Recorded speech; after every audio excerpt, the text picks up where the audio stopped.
ayam buras. Telur ayam terdiri atas kulit telur, lapisan kulit telur atau kutikula, membran telur, putih telur atau albumen, kuning telur atau yolk, bakal anak ayam, germ atau germ spot, dan kantung udara. Komponen utama telur adalah kulit telur, albumen, putih telur atau albumen, dan kuning telur atau yolk. Komposisi ketiga komponen ini berbeda tergantung pada jenis telur. Komposisi telur sebagian besar terdiri dari air, selain unsur-unsur penting lainnya, protein, lemak, karbohidrat, dan lain-lain. Jabaran telur. Yang pertama, kulit telur. Pigmen utama pada cangkang telur berwarna coklat disebut protoporfirin 9. Itu dari heme, senyawa yang memberi warna merah pada darah. Yang kedua, putih telur. Zat makanan pada putih telur yang terbanyak adalah protein albumin dan paling sedikit adalah lemak. Putih telur banyak mengandung protein albumin. Putih telur terdiri atas 3 lapisan yang berbeda, yaitu lapisan tipis putih telur bagian dalam 30%, lapisan tebal putih telur 50%, dan lapisan tipis putih telur 20%. Pada telur segar, lapisan putih telur tebal bagian ujungnya dan akan menempel pada kulit telur. Yang ketiga, kuning telur. Kuning telur mengandung air, protein, lemak, dan beberapa mineral. Kuning telur berbatasan dengan putih telur dan dibungkus oleh satu lapisan yang disebut membran vitelin. Membran ini tersusun oleh protein yang disebut keratin. Umumnya kuning telur berbentuk bulat, berwarna kuning atau oranye, terletak pada pusat telur, dan bersifat elastis. Warna kuning dari kuning telur disebabkan oleh kandungan santrofil yang berasal dari makanan ayam. Pigmen lain yang banyak terdapat di dalamnya adalah pigmen karotenoid. Kuning telur yang berwarna cerah menunjukkan bahwa ayam tersebut sehat dan mendapatkan nutrisi yang cukup. Selain itu, kejernihan kuning telur juga menandakan kualitas telur yang baik. Kuning telur yang keruh akan tidak jernih dapat menunjukkan bahwa telur tersebut sudah lama disimpan atau sudah tidak segar lagi. Perkembangan pada telur ayam buras.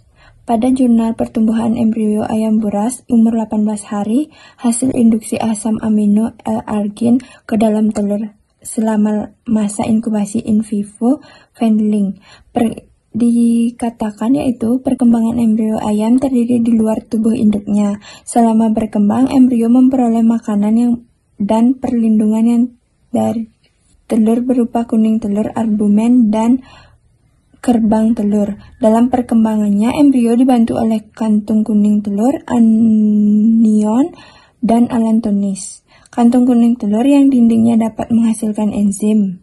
Enzim ini mengubah isi telur sehingga mudah diserap embrio.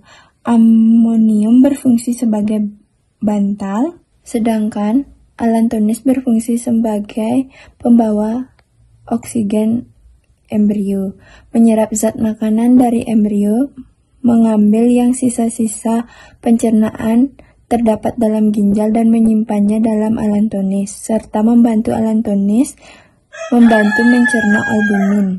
Faktor-faktor yang mempengaruhi perkembangan embrio ayam adalah suhu, gravitasi, dan kondisi lingkungan. Semakin tinggi suhu, maka semakin cepat proses perkembangan embrio ayam berlangsung. Namun, perkembangan embrio ayam juga memiliki suhu optimal inkubasi. Apabila suhu terlalu tinggi, maka akan merusak embrio tersebut. Keberhasilan perkembangan embrio selanjutnya karena gravitasi merupakan proses paling menentukan dalam perkembangan embrio. Kondisi lingkungan yang buruk mengganggu perkembangan embrio ayam. Tahap-tahap perkembangan yaitu hari pertama, tahap blastodermal. Bentuk awal embrio pada hari pertama belum jelas terlihat, nampak ada rongga segmentasi yang berada di bawah area pellucida, terdapat pada cincin yang berwarna lebih gelap dari sekitarnya. Hari kedua, adanya jalur pertama pada pusat blastoderm di antara ekstraembryonik aneksis nampak membran vitelin yang memiliki peran utama dalam nutrisi embrio. Hari ketiga, embrio berada di sisi kiri, dikelilingi oleh sistem peredaran darah. Membran vitelin menyebar di atas permukaan kuning telur. Kepala dan badan dapat dibedakan, demikian juga otak.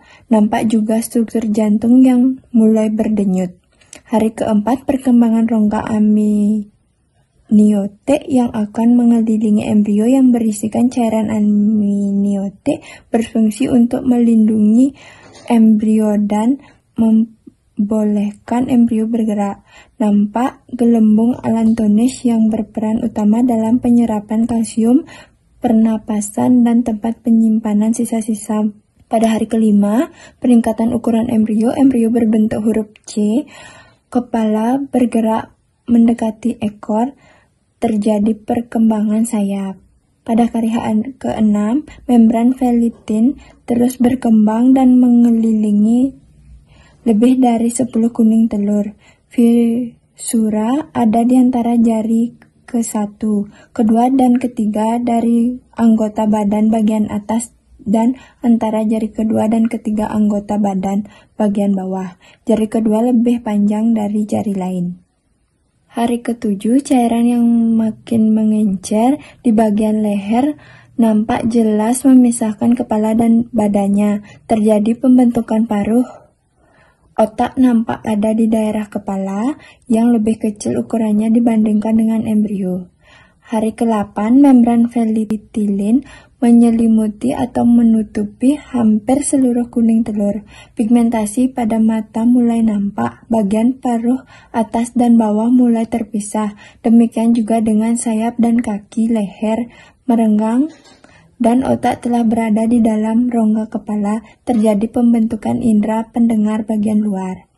Hari ke-9, kuku mulai nampak, mulai tumbuh folikel bulu pertama, allantois mulai berkembang dan meningkatkan pembuluh darah pada vitellus.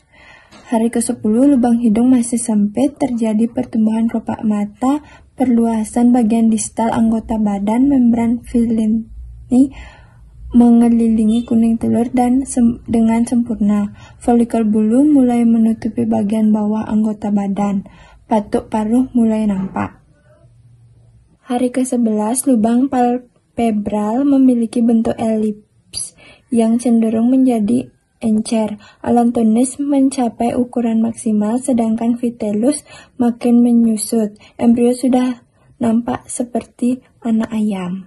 Hari ke-12, folikel bulu mengelilingi bagian luar indera pendengar, meatus, dan menutupi kelopak mata bagian atas. Kelopak mata bagian bawah menutupi 2/3 atau bahkan 1/4 bagian kornea.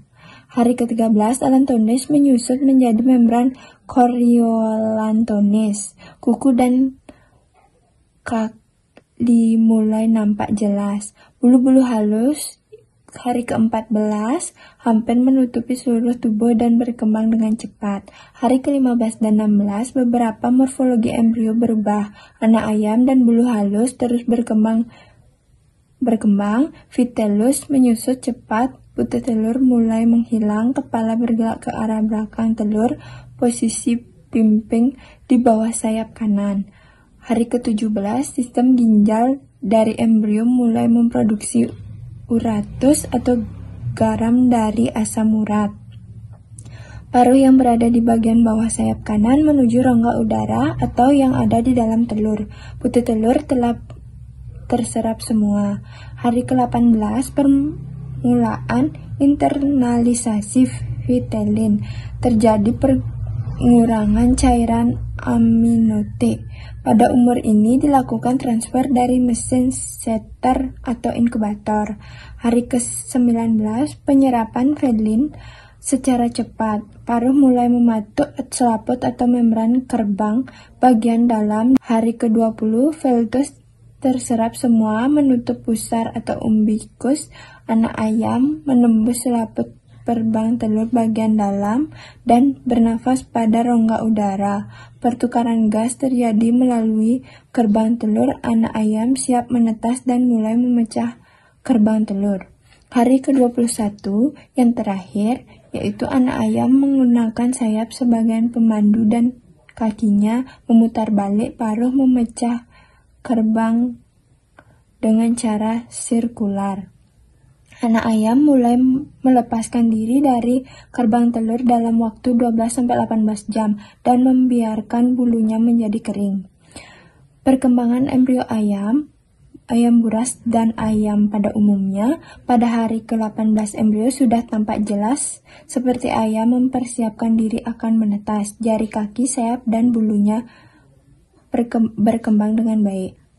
Sekian penjelasan dari saya, mohon maaf apabila terdapat kesalahan kata, saya ucapkan terima kasih.